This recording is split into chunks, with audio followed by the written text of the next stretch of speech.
स्वागत है आप सभी का राही एजुकेशन बाय फैजान सर। देखिए, पिछले वीडियो में हम लोगों ने टैक्सोनॉमी, क्लासिफिकेशन यानी वर्गीकरण के बारे में कुछ क्वेश्चंस के बारे में जाना था। उसी के आगे का ये पार्ट 2 है, वर्गीकरण पार्ट 2 है। आपको पिछले क्वेश्चंस कैसे लगे ये कमेंट्स में जरूर बताइए और इस वीडियो में आपके कितने क्वेश्चंस सही गए ये कमेंट बॉक्स में जरूर लिखिए। चैनल को सब्सक्राइब जरूर कर दें। अच्छे वीडियो देखने के लिए बेल आइकन दबाएं ताकि जैसे ही नया वीडियो इस चैनल पर आए आप उसको देख सकें। तो चलिए आज की क्लास शुरू करते हैं। देखिए, हमारा 11वां क्वेश्चन है, बेंथम हुकर का कोहर्ड आज के किस के समकक्ष है। तो यहाँ पर हम देख सकते हैं the cohort and Bentham Hooker is equivalent to present day. तो देखिए, order non class of family. तो देखिए, जॉर्ज बेंथम और जोसेफ डॉल्टन ने 1870 और 1911 में पादप वर्गीकरण संबंधी शोध किया था, जिसके द्वारा आज में जो ऑर्डर प्रचलित है, जिसको हम लोग ऑर्डर बोलते हैं, इसको के स्थान पर कोहर्ट का उपयोग किया जाता था। तो उनके कोहर्ट का ऑर्डर के समान है, यानी कि जो उन्होंने क्लासिफिकेशन दिया था उसको वो कोहर्ट बोलते थे, जो आज के समय में प्रचलित है किस नाम से? ऑर्डर के नाम से। तो हमारा राइट आंसर हो जाएगा बी, ऑर्डर। चलिए अगला क्वेश्चन देखते हैं। वनस्पति शास्त्र के पिता कौन थे? ये बहुत ही सिंपल क्वेश्चन है। मैं आपको बता दूं कि जीव विज्ञान के जो फादर हैं वो अरिस्टोटल हैं, जंतु विज्ञान के जो फादर हैं वो भी अरिस्टोटल हैं, लेकिन वनस्पति शास्त्र के जो पिता हैं वो हैं थियोफ्रेस्टस। देख लेते हैं हम लोग, ऐसा करिए आप लोग भी। इसका राइट आंसर है बी, थियोफ्रेस्टस। अगला प्रश्न देखते हैं।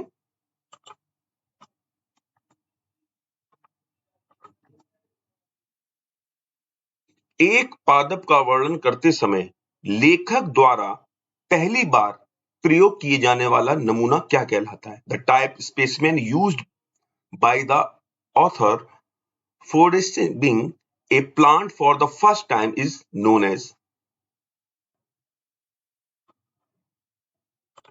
देखिए, जब पौधों को संरक्षित किया जाता है तो हर्बेरियम के नमूनों को संरक्षित किया जाता है। आपने इसकी फाइल जरूर बनाई होगी जब आपने इंटर किया होगा। अब इसका उपयोग नामकरण में होता है। इसके कई प्रकार होते हैं और इसमें से जब हम होलोटाइप का उपयोग करते हैं तो लेखक द्वारा पहली बार जब किसी नमूने का वर्णन किया जाता है तो उसको होलोटाइप कहते हैं। तो इसलिए हमारा राइट आंसर जो हो जाएगा वो होगा बी, होलोटाइप। अगले प्रश्न की ओर चलते हैं। अगला हमारा जो प्रश्न है वह है, जब जाति का नाम वंश के समान होता है तब वह कहलाता है। देखिए, जब जैसे मेंढक का नाम है राना टिग्रीना, राना वंश को रिप्रेजेंट कर रहा है यानी कि जीनस को, और टिग्रीना स्पीसीज को, जाति को।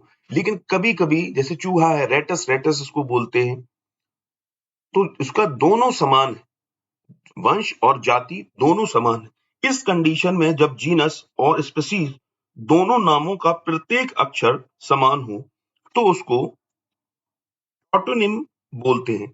यानी कि हमारा जो आंसर होगा वो आंसर जो ऑप्शन नंबर है बी, ये बिल्कुल सही आंसर हो जाएगा। इसको आप नोट कर लीजिए। चलिए अगला प्रश्न देखते हैं।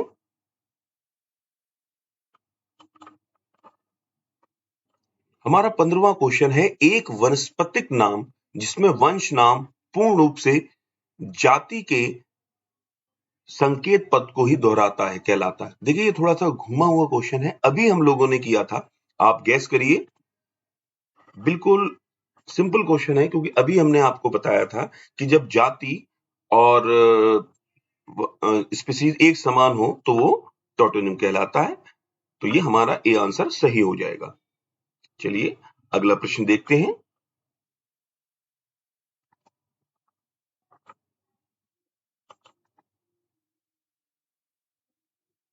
जब मूल टाइप सामग्री अनुपलब्ध हो तो इस प्रकार का टाइप इलाका, तो इस कार्य हेतु टाइप इलाके से एकत्रित एक नमूने को चुना जाता है, यह कहलाता है when the original type material is not available। जब एक ओरिजिनल टाइप मटेरियल अवेलेबल नहीं है उस समय वो क्या कहलाएगा?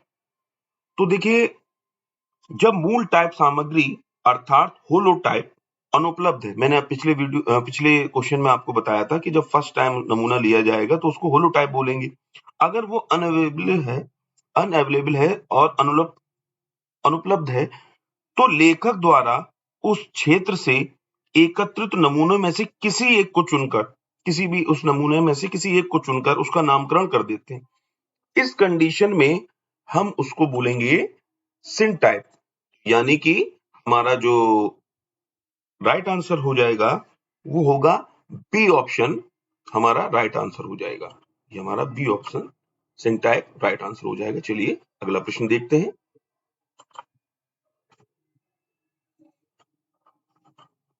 वर्गीकरण की बेंथम एवं हुकर की पद्धति थी। सिंपल क्वेश्चन है। देखिए, मैं आपको कुछ जानकारी दे दूं कि स्पर्मेटोफाइटा यानी कि बीजीय पौधों के विभिन्न लक्षणों पर आधारित वर्गीकरण की 3 पद्धतियां हैं।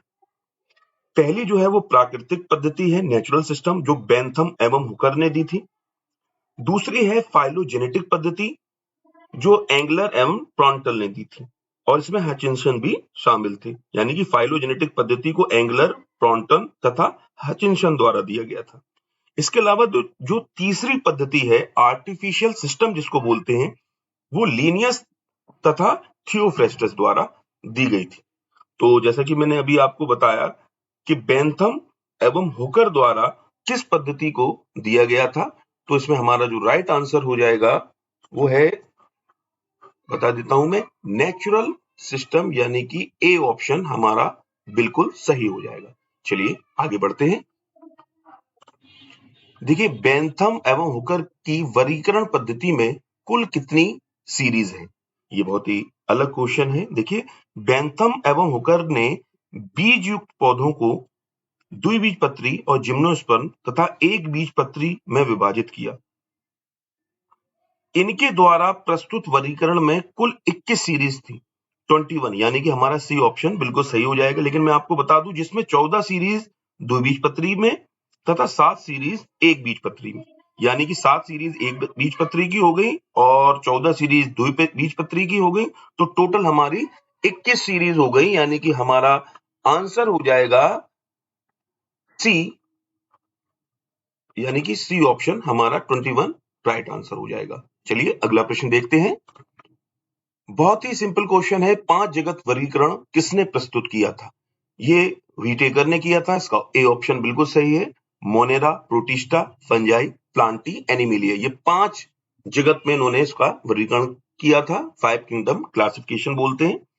लेकिन मैं आपको बता दूं जानकारी के लिए कि 2 जगत क्लासिफिकेशन वर्गीकरण लीनियस ने 1735 में किया था, आप नोट करते जाइए। 3 जगत वर्गीकरण हीकल ने 1866 में किया था। तो 2 जगत का लीनियस ने 1735, 3 जगत वर्गीकरण हीकल ने 1866, 4 जगत वर्गीकरण कॉपलैंड ने किया था 1938 में, और जो क्वेश्चन है 5 जगत वर्गीकरण वो व्हीटेकर ने 1969 में किया था। तो हमारा राइट आंसर हो जाएगा ए ऑप्शन, व्हीटेकर। चलिए अगले प्रश्न की ओर चलते हैं।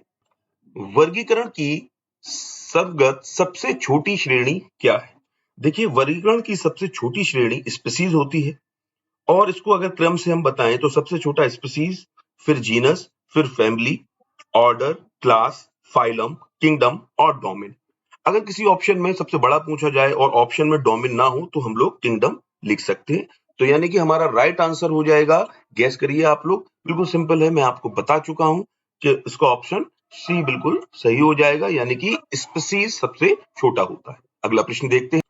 इस वीडियो का जो लास्ट प्रश्न है वो ये रहा, जंतु व्यवहार के अध्ययन को क्या कहते हैं? तो मैं आपको बता दूं कि कीटों के अध्ययन को एंटोमोलॉजी कहते हैं। जीवों तथा वातावरण व जीवों के परस्पर जो इंटरेक्शन है उनके बीच में तो जैसा कि मैंने आपको बताया कि एंटोमोलॉजी कीटों का अध्ययन, इकोलॉजी वातावरण व जीवों से जो संबंध है, वातावरण का जीवों से जो संबंध है उसका अध्ययन, एथनोबायोलॉजी व्यक्ति, जीवों तथा वातावरण के संबंधों का अध्ययन, व्यक्ति का एवं जीवों का तथा वातावरण के संबंधों का इसमें अध्ययन किया जाएगा। और इथोलॉजी ये जंतु व्यवहार का अध्ययन कहलाएगा, यानी कि इथोलॉजी हमारा जो कहलाएगा वो कहलाएगा जंतु व्यवहार का अध्ययन। तो गैस करिए आप हमारा राइट आंसर क्या होगा? मैंने अभी आपको बताया है, ये ऑप्शन हमारा सी राइट आंसर हो जाएगा। तो ये वीडियो देखने के लिए बहुत बहुत शुक्रिया आपको। मैं ये हमारा सी ऑप्शन राइट आंसर हो गया। इस वीडियो में और हमारे चैनल पर आपको बहुत ही अच्छे वीडियो मिलते रहेंगे, तो वीडियो देखते रहिए। Thanks for watching.